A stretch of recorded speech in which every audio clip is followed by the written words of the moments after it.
St. Lucia implemented water restrictions due to a severe dry spell threatening the island's precious water reserves. The situation was very scary at the Rosa Dam because the levels this year, sometime in April, was much lower compared to the levels at the same period last year.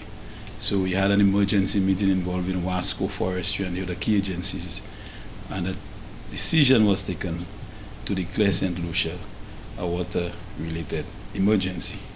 We are hoping that we will see some more rains in the next few days, where we are hopeful that our farmers will begin to see more water available in the rivers for irrigation.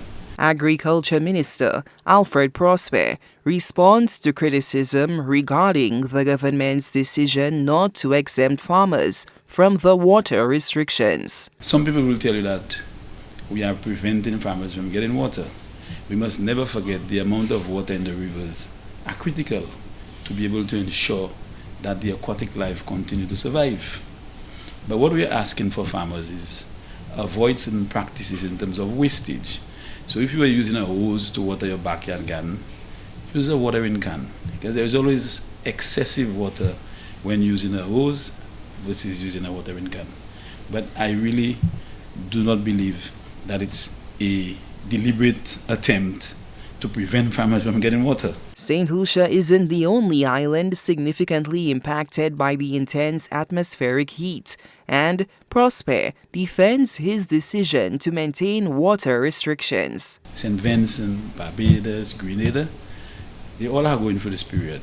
What is important for us is to ensure that we continue to produce the yield and productive levels at as much as possible to ensure that we as St. Lucians can continue to feed ourselves. Alfred says it's also critical to preserve St. Lucia's Forest Reserve, which plays a vital role in soil preservation and biodiversity protection. There are countries in the world as we speak who destroyed the forest resources to extend their cities and urban areas.